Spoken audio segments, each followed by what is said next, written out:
We're going to go ahead and begin. I would like to take a moment to introduce myself. My name is Sandra Williams-Reed, and I've just recently joined the board at Lupus Ontario, and I am the Support and Education Committee chairperson. I am very excited about this role with Lupus Ontario. I have been involved with Lupus Ontario for many years in the support and a facilitating role myself with the Durham Lupus support group. So this is a continuation of my volunteer work with Lupus Ontario, and a chance for me to give back, because when I was first diagnosed, I found it was through the support group that really made a difference as far as my learning more about the disease and being able to relate to other people who had the disease. So welcome. I think tonight is a very important session. Kathy introduced herself earlier. She's the president of Lupus Ontario. And we're just going to give her a moment just to mention once again regarding the free membership very briefly, and then she could introduce Nathalie and she will begin the presentation.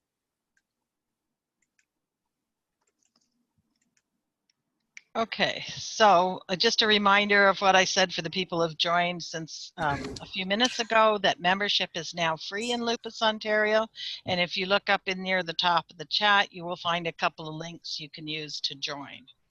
If you're currently a member, your membership will automatically roll over on December 31st. So if you're already a member, you don't have to fill out the online form.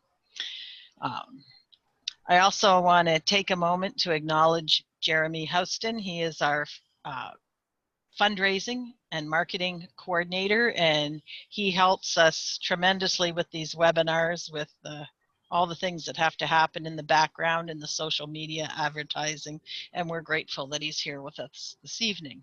It's also wonderful in looking at the participants list to see so many names that I haven't seen since pre-COVID from various groups and online groups. It's really wonderful. Now, tonight we are thrilled that we have Nathalie to present to us. She is a registered nurse from the Toronto Western Hospital Lupus Clinic. You may have seen her name previously on an article about influenza vaccines that she did for us a while ago. Tonight she's going to enlighten us on common rashes and skin infections seen in lupus. So welcome, Nathalie. Nathalie, just before you begin, just to let everyone know, we are recording this session tonight. So just for privacy reasons, just so you know that the session is being recorded. Thank you, Nathalie. Welcome, and please go ahead. All right, so hopefully everybody can hear me. So thank you, Sandra, and thank you, Kathy, and thank you, Lupus Ontario, for having me tonight. I'm seeing a lot of familiar names in this list. So thank you all for joining me. I think a couple of you I probably know from clinic. So welcome. So today we are going to be talking about the common rashes and skin infections that we see in lupus. This isn't meant to be really rocket science or anything crazy new for anyone. It's meant to be more of a review and to provide a little bit more information on how you can help yourself to self-manage lupus at home.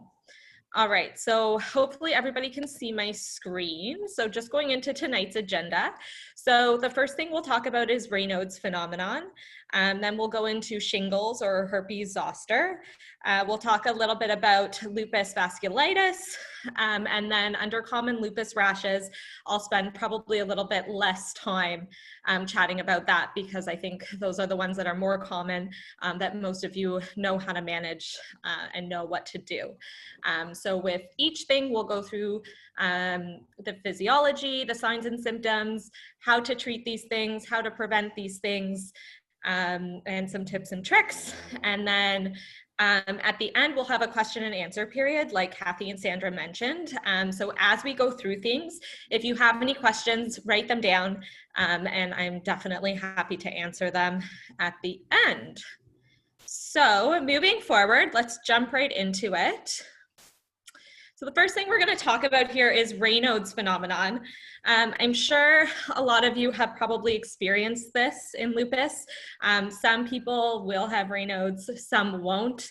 Raynaud's is also not something that is specific to lupus, but is something that we see in a lot of autoimmune type conditions. It also, I get this question a lot, Raynaud's does not indicate that you're having a lupus flare. Raynaud's is there all the time if you have it, but don't be concerned or panic, it is not a lupus flare.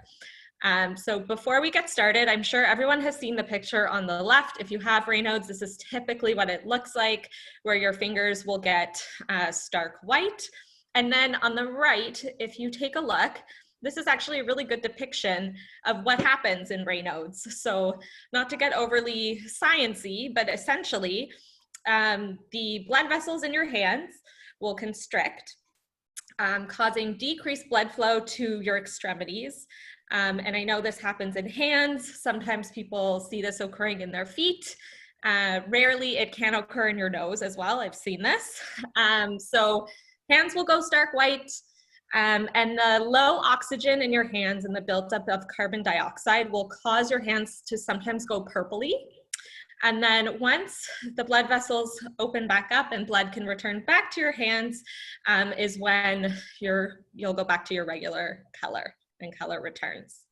So that's how Raynaud's works. So what is Raynaud's? Like I described, it is a constriction of the blood vessels in your extremities, so hard for blood to reach those extremities. How do you know if you have Raynaud's or if you've experienced Raynaud's before? The easiest way is through the color change in your skin. So if you see that stark white, that's usually a fairly good indication. Of course, other people, depending on how extensive your Raynaud's is, may notice some tingling or some numbness associated with the loss of blood flow to those areas. And something we'll talk about just in a little bit, but if the blood flow to your hands is gone or to your feet for quite a while, sometimes people will experience ulcerations or splitting of the skin just at the top of the tips of the fingers or the toes. And we can talk about how to manage that in a little bit. So, I mean, how to manage Raynaud's, I'm sure probably a lot of you could even teach me some tips and tricks, but really, trying to get warm, so dipping your fingers or your feet in warm water, using a heating pad if that's helpful, dressing really well for winter. So I think a lot of patients are under the impression that, oh my goodness, I need to wear really warm gloves and like really warm boots, and that's gonna keep my Raynaud's under control. But if you think about it, what you really wanna do is actually keep your core nice and warm in the winter, because keeping your core warm means that you will continue to have good blood flow to the rest of your extremities and hopefully help prevent this. So, you know, like our mothers say, you can always put on lots of layers and take them off later if you need to. But once you leave the house and you're cold, you're stuck. So that's something also to think about. And then I know there are these packs, and for the life of me, I can't remember what they're called, but I know skiers use them. You can find them at Costco. If someone remembers the name of these, please let me know. But basically you just crack them, shake them, and they become nice and warm. And you can put them inside your gloves and mittens or inside your boots. And I think they last for about 20-ish minutes. And some people do find that super helpful. So there's that. And the other thing is, especially if you're getting those ulcerations at the tips of your fingers, is if you are someone who's washing dishes a lot, wearing dish gloves is very key to helping those little ulcerations heal. So moving along, are there any medications for Raynaud's? So the long answer and the short answer of this is yes and no. And the reason that I say that is because I've had lots of patients go on medication and it's been really helpful. And then other patients have found that it just didn't do anything for them. So some of the things that we give are ACE inhibitors. So there's a medication called nifedipine, or I believe the brand name is Adalat, and that's something that's frequently prescribed by rheumatologists for Raynaud's. And basically what it does is dilate or keep your blood vessels dilated to prevent that constriction and ensure that you continue with good blood flow. Sorry. The other thing that we sometimes try is actually baby aspirin. The theory behind that is the platelets in your blood, if they're I guess, getting stuck in your blood vessels, then they're not allowing enough red blood cells to get by and nicely perfuse your extremities. So the theory behind giving aspirin is that it makes your platelets, like for lack of a better term, more elastic or less elastic so that they can get by and allow red blood cells to get by easily and keep good blood flow going on there. So that is really Raynaud's.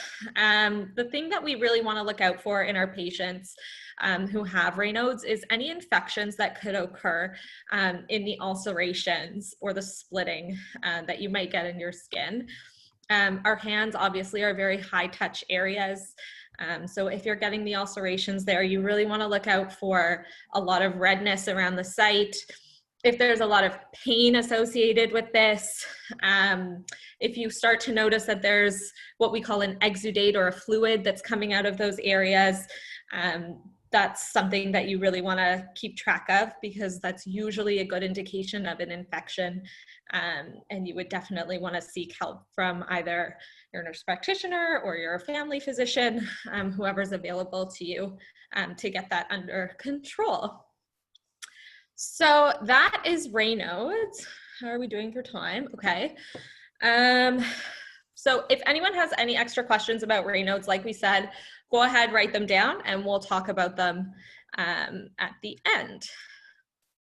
Okay, herpes zoster, so shingles. So, sorry, I probably should have warned everyone. I have some pictures in here that might be a little bit, make some people squeamish, whoever's sitting with you. So just ahead of time, let people know. These are some really good depictions of shingles. And I know shingles is something that we very commonly see in lupus. The reason I have these 4 pictures is actually for a reason. I want everyone to take a look at the bottom right at the gentleman who has the shingles around his eyes. So although this doesn't happen as often, this is shingles that has affected the trigeminal nerve that runs through our face. So this is more of a medical emergency, and this is why I wanted to put this here. If you notice that there is shingles or a rash or something starting around your eye, we don't want to mess around with eyes. Really get this looked at right away. Shingles that's left for too long around the eyes can actually affect vision. So this is something you really want to look out for. The other picture on the left just shows a really good depiction of the vesicles or the pustules, blisters that you would see in shingles. If you've had it before, this might look familiar. If not, this is what you would typically see. So this is shingles. So what is shingles? So this is a good question. I think a lot of individuals get mixed up between shingles and chickenpox. So shingles is a rash that is caused by varicella zoster, which is the same virus that causes chickenpox. So basically, if you've had chickenpox before, it's gonna lie dormant in your body for many, many years. And usually as time goes on and the older you get, you're at more increased risk of shingles. So the virus, instead of coming back as chickenpox, will be activated as shingles. Now in our lupus group, why do we think that we commonly see this? And it really is so common. I probably get patients asking me about a rash that ends up being shingles probably 1 to 2 times per week.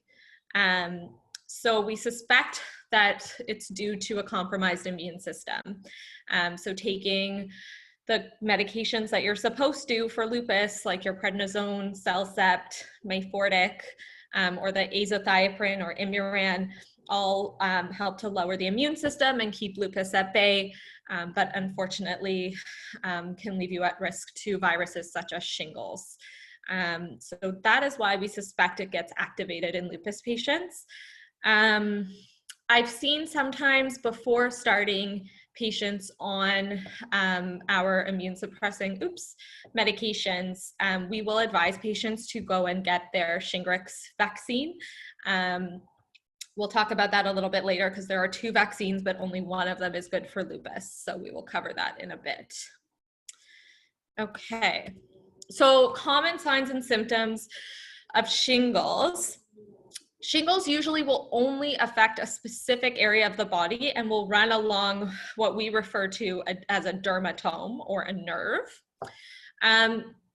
The reason I say usually will only run on one area of the body is because there are instances where it can go on 2 different nerves, and we'll cover that in a second. But usually the first thing you're going to notice is pain.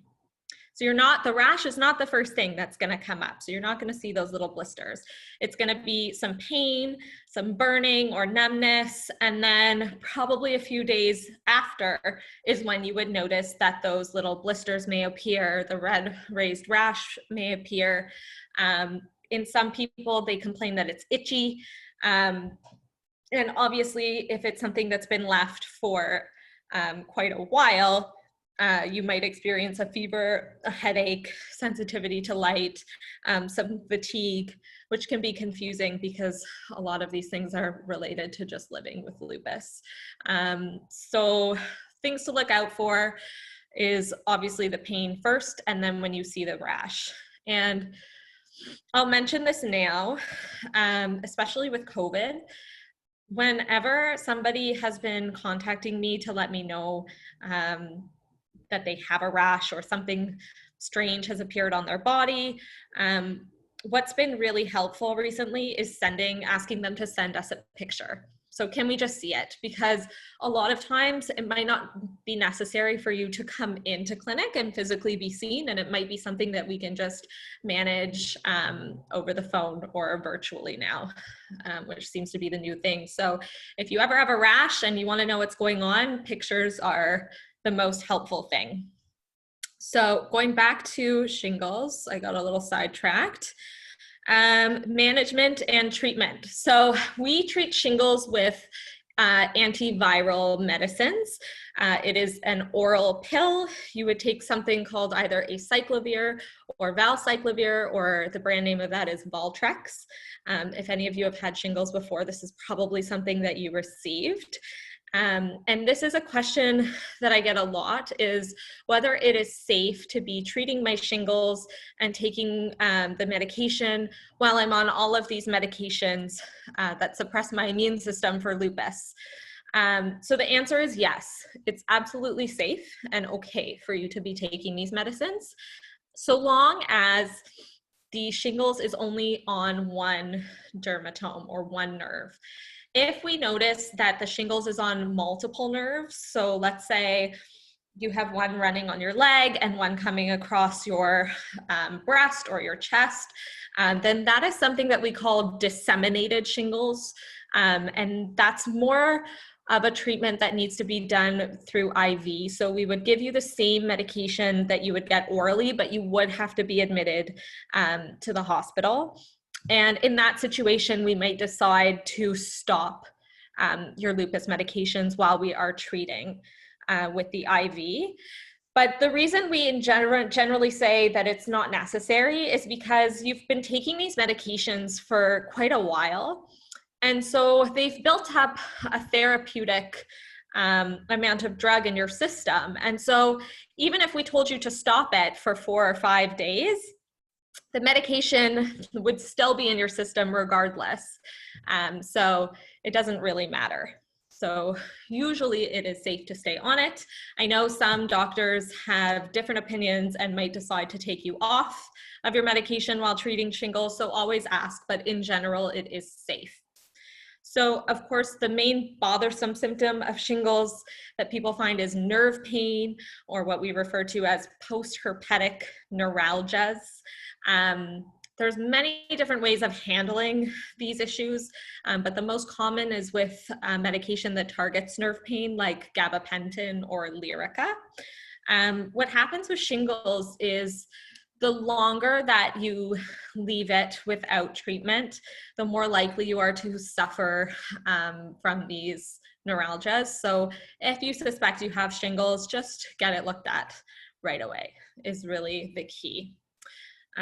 So in general, also your family practitioner or your nurse practitioner can help you with shingles. It's not something that your rheumatologist needs to be directly involved in, but of course, always let us know just in case. And for prevention, so as I mentioned, there are 2 different vaccines for shingles. One is called Shingrix, and the other is called Zostavax. So Zostavax is a vaccine that has potentially some live components in it. So that is a vaccine that you should absolutely not be getting if you have lupus and are taking immune suppressing medicines.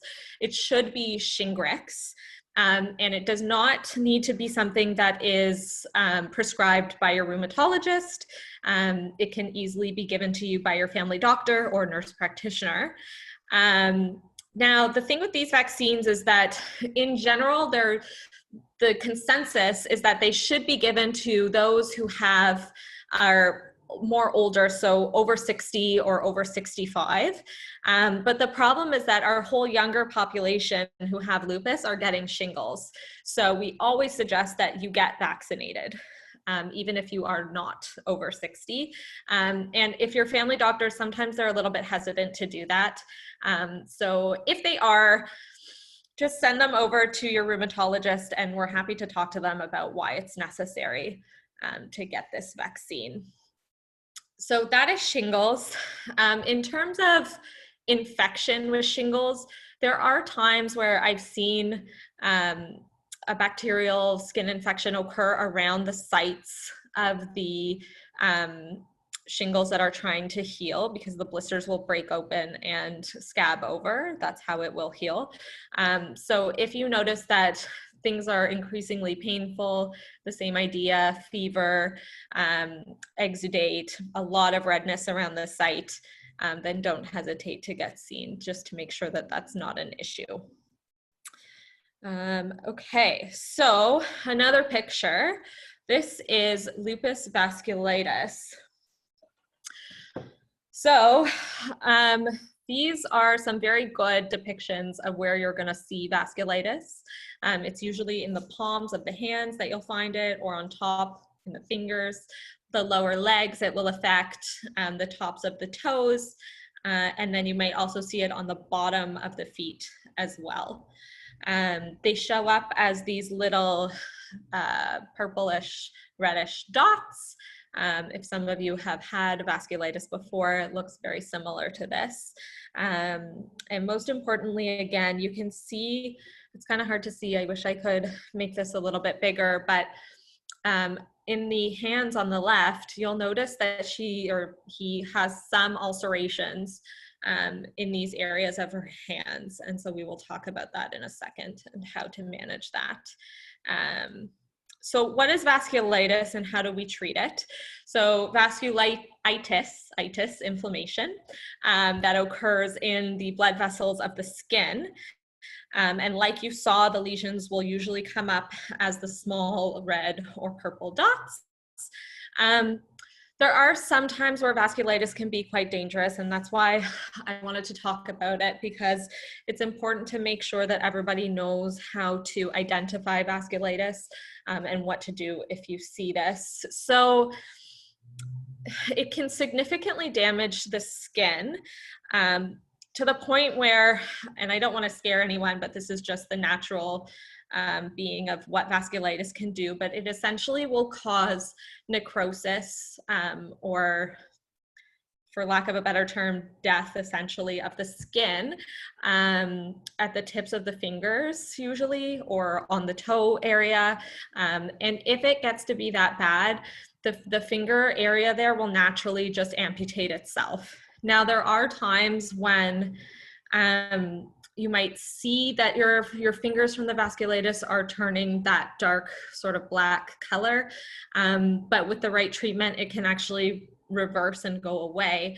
But usually you will be left with some sort of, we call it remodeling of the skin or the tips of the finger.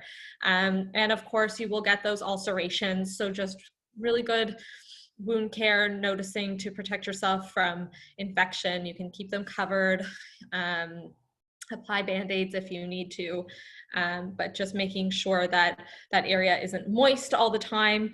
And the regular signs and symptoms of an infection would apply here in terms of, obviously, if you're seeing fluid coming out of the area, fever, etc. Now, treatment for vasculitis usually consists of steroids. So if you're already on prednisone, we might just go ahead and increase your prednisone a little bit. But there are times where we might not need to do that. And we can treat vasculitis using some other sort of anti-inflammatory, such as colchicine. Some of you may have taken that medication before for gout. It can be used for vasculitis depending on how extensive the vasculitis is. So that is lupus vasculitis. And again, guys, any questions, please write them down and I'm happy to answer them as we move along. Okay, so now to the more common things that we see. We'll talk a little bit about discoid lupus, the Malar butterfly rash, and then lastly, we will cover alopecia or hair loss related to lupus. So the first thing on the left here is discoid lupus. And then on the right, I think this is more familiar for a lot of you, is the Malar or butterfly rash. So discoid lupus. So why do we call it discoid lupus?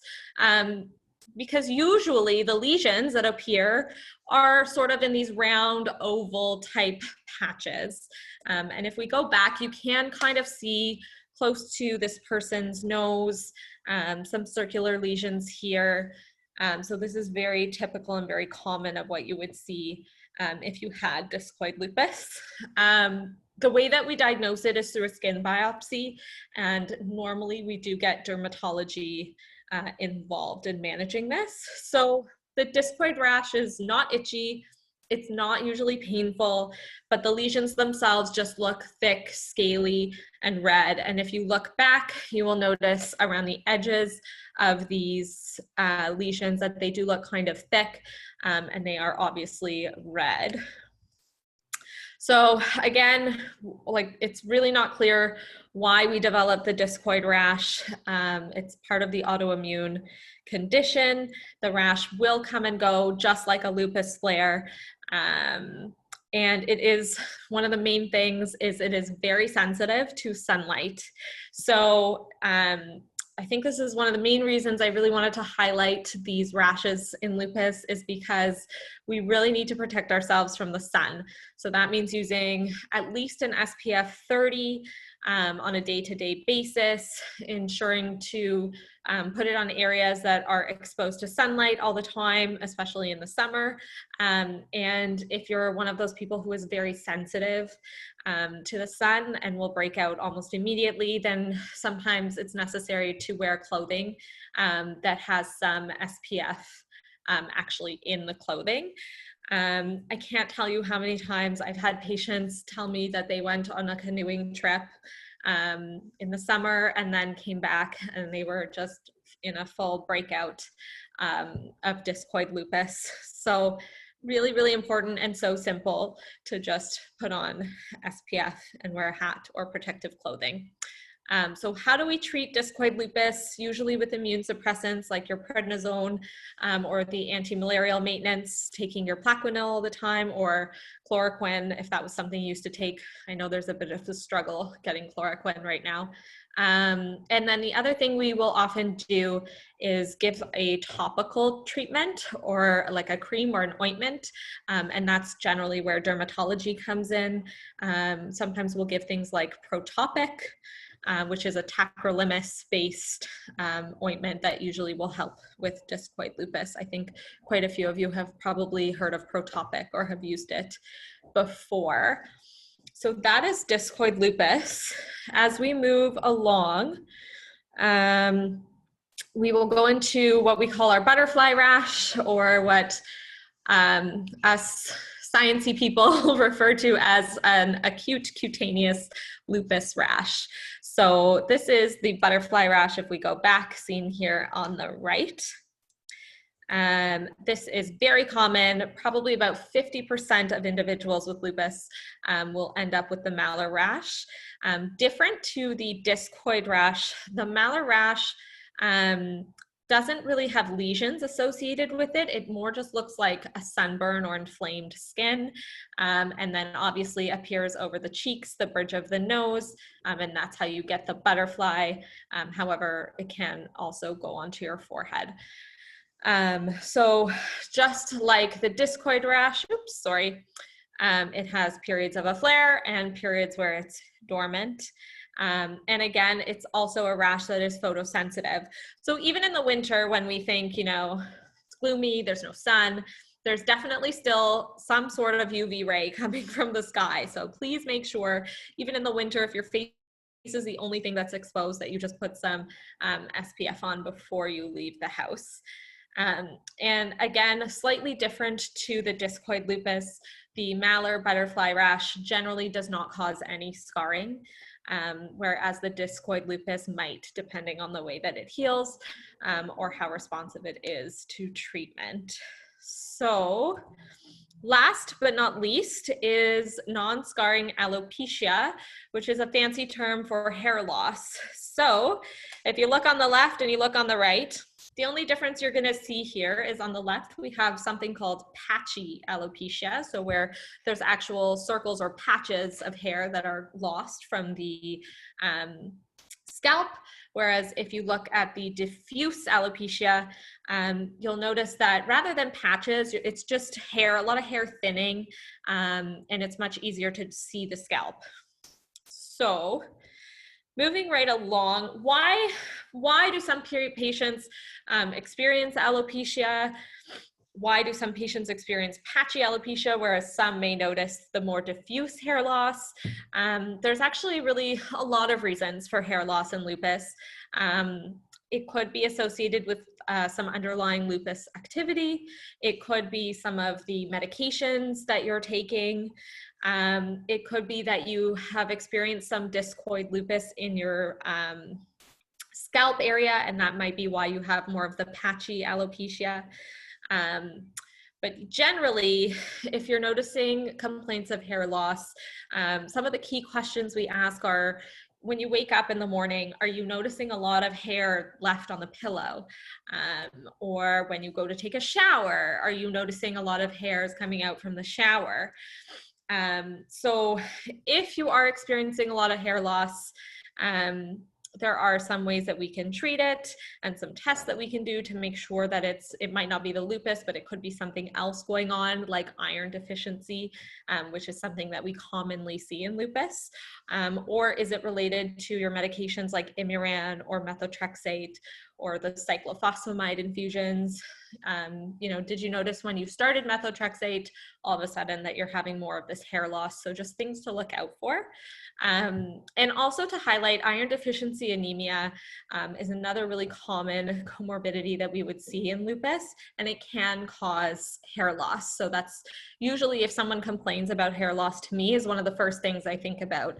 And that's just a simple blood test to see what the iron levels in your body are doing. And sometimes we might get the blood specialists or hematologists involved. And it's usually fairly simple to treat. We can give either oral iron tablets, or you can get iron infusions, whichever seems to be more well tolerated for you. And yes, the hair usually does grow back. and we do involve dermatology in the treatment of this. It's usually topical. So again, things like Protopic I've seen used on the scalp, or we'll give something called Rogaine, which you can actually get over the counter at local pharmacies. It's more of a spray that you would just spray into the tips of your, close to the root of your hair of the scalp area. So that is about it for me, but of course, I would not be doing my due diligence if I didn't include this at the end. So everyone, please get your flu shot. I think this year more than ever, this is something that is super important, because the last thing we want is for our lupus patients to be admitted to hospital for the flu when it might have been prevented. So flu shots are looking a little bit different this year. Unfortunately, I'm not able to give them out in hospital when you come for your clinic visit. If you are actually coming on site, I don't have it available. And I don't think UHN is actually giving vaccines out to patients.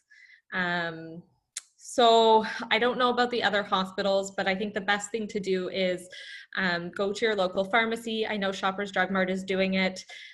You do need to make an appointment. It's not on a walk-in basis anymore, just to help prevent physical distancing or promote physical distancing, sorry. And your general practitioner, your family doctor will be also handing them out. And I know that some of them are doing more of a drive-through type of thing. So if you call your family doctor's office, I'm sure they'll be able to tell you what to do. And of course, I always get this question, should I be getting the high dose vaccine or just the regular one? Because I have lupus and I'm immune compromised. Honestly, there is no actual evidence that's come out to say that we're protecting our immune compromised patients more by getting a high dose vaccine. So really either or is fine. Although obviously it is recommended that if you are 65 and over that you should be getting the high dose vaccine anyways. So how are we for time? Perfect. We have 20 minutes. I'm happy to answer questions. I think Sandra. Okay, yeah, so there's a number of questions in the chat, but before I have included Nathalie's email address, because we might not be able to get through all your questions today. So if you're not able to get through your question, please do email her at lupus.nurse@uhn.ca, and I have put that in the chat. So I'm going to go from the beginning, and then like I said, if your question isn't answered tonight, please do email Nathalie. So the first question was from Ashley, and it said, is there any way to get the shingles vaccine covered? So good question, Ashley. Funny enough, one of the vaccines, and I'm sorry, I don't know this off the top of my head, either Zostavax or Shingrix is now actually covered under the ODB drug plan. So if you are 65 and older and you qualify for ODB, then it might actually be covered, but otherwise, unfortunately not. Okay, so so it's either through a private plan or being over 65, and anything in between, you do have to pay for it. Yes, okay. Yes, correct. And I'm not sure, we would have to do some research, or I bet if you just asked your pharmacist, they would know which one is covered under ODB now. Because remember, Shingrix is the one that is preferred for our lupus group. Okay, next question. This was, Paulette mentioned that her insurance covered, so that's just basically for that. Whoever wrote hot paws, yes, thank you. Those are the crackable things that you stick in your mittens and boots for Raynaud's. That's great, thank you. The hot. So I'd send a thank you, because we had a number of people who actually had sent that in. Okay, so let me just go back up a bit. Okay. So the next question was, is someone, I had shingles last, okay. I had shingles last year. How can we get the non-live shingles vaccine, COVID only in my 30s. Do you have a? So I'm not sure what the COVID part is about, but you can make an appointment with your family doctor, and your family doctor should give you the vaccine, given the circumstances of being immune compromised and on all of the medications for lupus. But in the past, I've had some family doctors give us a bit of a hard time because they think that there might be some sort of effect on younger individuals getting the vaccine, but it is safe and we do recommend it. So we are happy to reach out and speak to your family doctor if they're giving you a bit of a hard time. Okay. Yeah. Okay. This one. Okay. Is the shingles? Okay. So is the shingles vaccination recommended? Yes. Okay. Yes, 1,000 times. Yes. I've had even Dr. Tuma and I run a sick kids transition clinic. So patients who are graduating from sick kids who are 18 years old and are coming now to our clinic. I've even seen them get shingles. So yes, 100% get the vaccine for sure. Okay. And Andrea here just made a comment. She had shingles and she dismissed it because it was on a couple different areas. So basically she's just saying, I guess, if you see these symptoms, just don't dismiss it.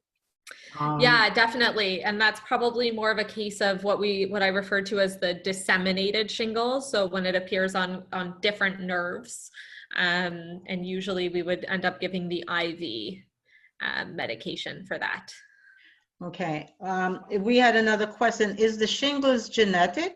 My mom had a bad case of it in the past. Honestly, I don't know, but I don't think so. I don't think it's genetic.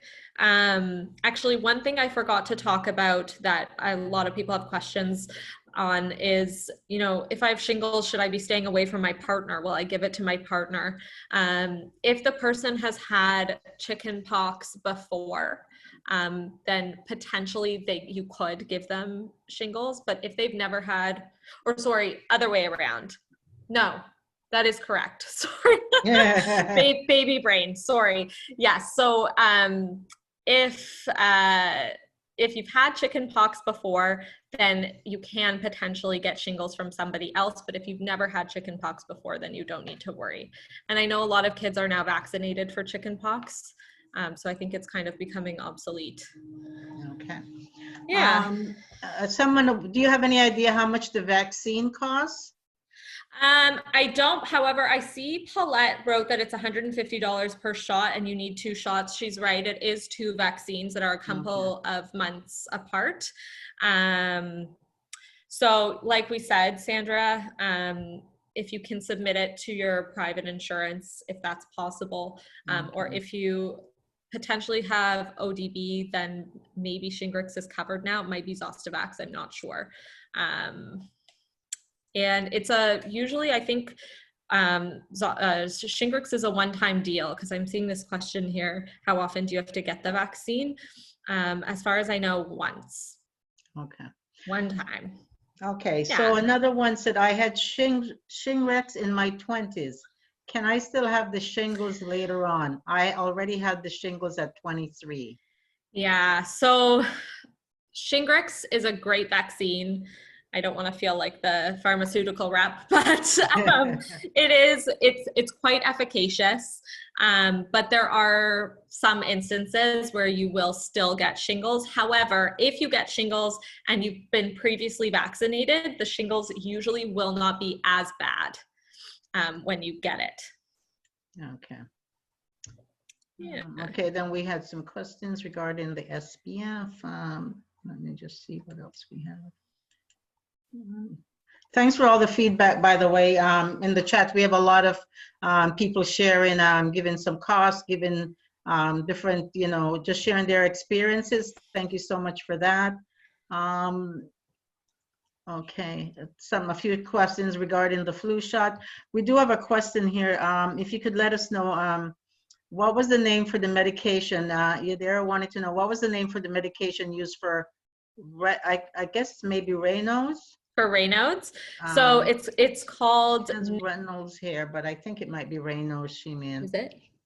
No insurance 30. Sorry, I'm trying to see where that is too.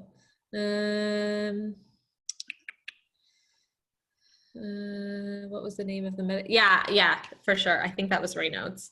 Okay. Yeah, so the medication we give for Raynaud's is called nifedipine. It's spelled Nifed, Nifed, IPINE. And I think the brand name of that is Adalat, which is ADALAT. I mean, keep in mind, like I said, it works for some, it doesn't work for others. And it also may not be a medication that's appropriate for you, depending on what other medical issues or concerns that you have going on. So obviously, by all means, speak with your doctor, but it might not be something that you may be a candidate for. Okay, so Enrico wanted to know if we could get a copy of the presentation. Enrico, once Nathalie gets, you want to answer that, Nathalie, or? Yeah, I just have to get approval from the University Health Network that it's okay for me to give you my slides. And then, of course, yes, you can have it by all means. So once Nathalie gets that clear, Enrico, if once we get it, it would be posted on the lupusontario.org under education. As you know, we do post a number of articles and presentations, etc., along with other information. We will be updating, thanks to Nathalie again. She did give us an update on the flu vaccine for 2020-2021. That will be updated and will be replacing the old one we currently have on the website. So please look for that in the next week or so. That will be updated. And thanks again, Nathalie, for doing that. And yes, if we do get the presentation, we will let you know when you're able to access it online or not. Awesome. Okay, let's see. Okay. Okay, I'm seeing Nicole ask me. Yeah, okay. Okay, the butterfly was. How are you? Nicole's one of my guys. All right, so Oh, okay. will you? So where on the face would you see the butterfly rash? Yes, so usually on the cheeks and on the bridge of the nose. Sometimes you can get it going below, like to the chin or above to the forehead, but usually it's just across that area, which is why we call it the butterfly rash, because it kind of resembles a butterfly. Yeah. Okay. And just below her, there was a question regarding where I heard from a lupus group where people said they got shingles after the vaccine. Is that possible? Yeah, so like we said before, it is possible. It's likely more of a rare possibility. I've seen maybe like 1 or 2 cases of patients who have had shingles after getting the vaccine. But like I said, if you are vaccinated for shingles and then you get shingles afterwards, it will be much more of a lighter type virus than if you weren't vaccinated. Okay, I'm sorry. I'm just quickly scrolling through. There's still, again. Oh, look, my husband says shingles is not genetic. He's listening in the other room. And he's a family physician and he knows this. So I trust him. It's not genetic. I thought so, but just in case.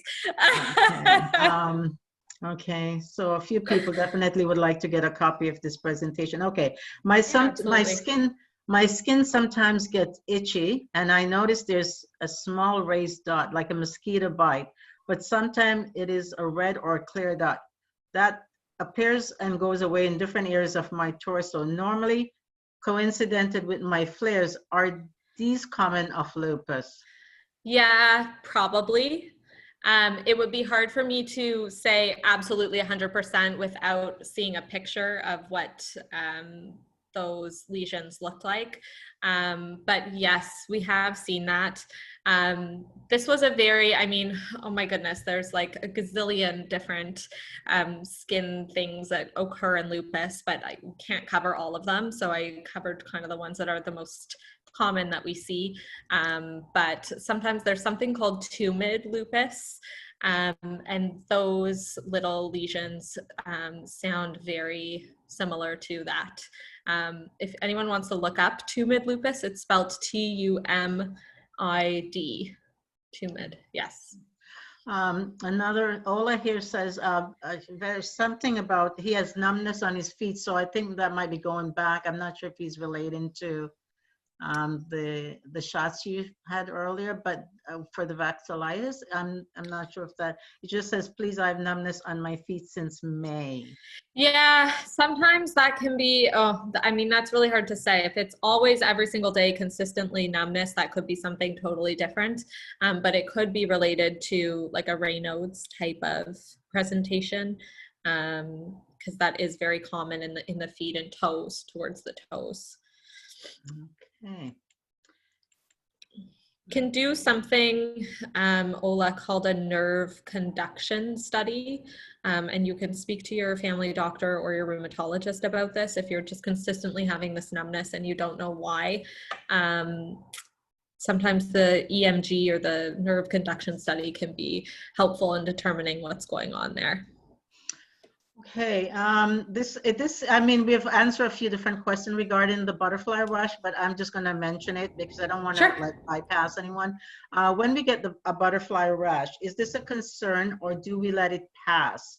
Similar for other lupus skin issues that aren't too bothersome. Is this a sign of a bigger lupus flare that I need to be concerned of? So I would say yes and no.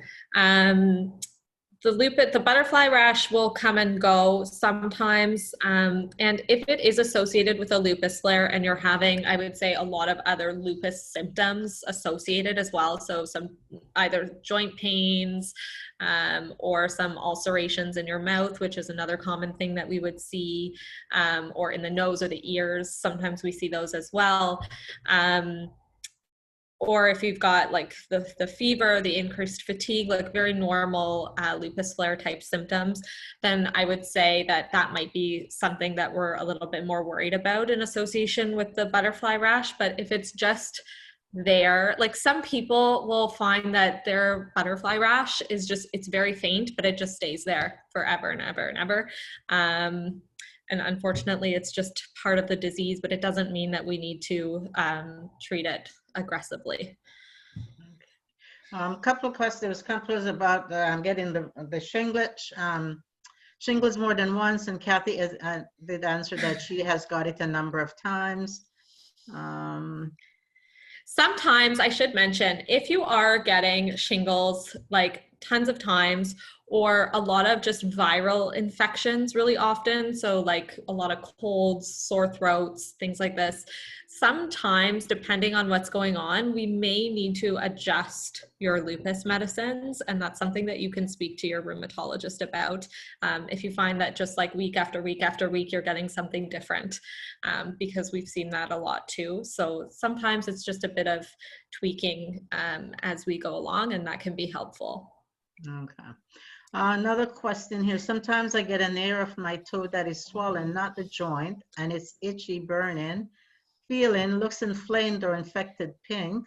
Is this common of lupus or other autoimmune disorders? An itchy, burning feeling. Would kind of depends what area of the toe it is. Like fungal and bacterial infections close to the toenail are really common, even not in lupus. And so that could be what's going on. But that's kind of a tough one. I would have to take a look at it and see. Okay. Someone mentioned here, Paulette, since her CellCep was increased, she has had an increase in warts and dry mouth.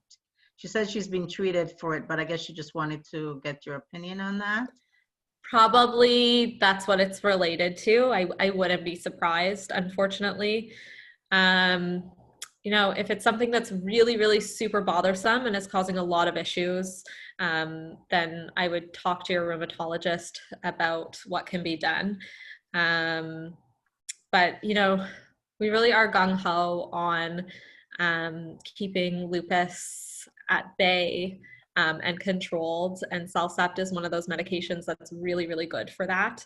And it also really helps with the kidney disease if you're someone who has some renal manifestations of lupus.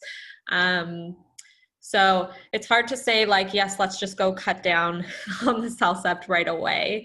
We would want to take a look at a few different things first, how long you might have been in remission for, how long you've been on the medication for, before we go ahead and do that. Okay.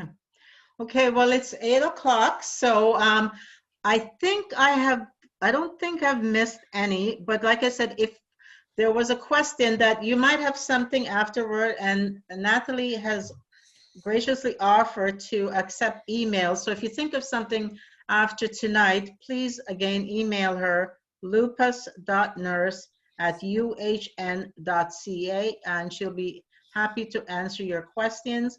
I would just like to take this time to thank Nathalie. That was an excellent presentation. Definitely, we appreciate you doing this for Lupus Ontario. And as you can see, there was a good turnout tonight. So I think it was one that a lot of people were looking forward to. So like, again, hopefully all your questions were answered. If not, please do email Nathalie, or you can email me as well at support@lupusontario.org. And I will pass on any message to Nathalie. So thank you so much, Nathalie. Awesome. Look forward to having you again Thanks, in the guys. future. Thank you. And Joanne Wells says that she loves my trees. My trees are actually, they're from British Columbia, from an Aboriginal artist. We brought them home. So those are our special COVID trees, I call them, because we went during COVID, I guess, in April. No, Okay. June, I'm lying. But yes, look up, I wish I knew his name. Maybe my husband knows. I'll let you know.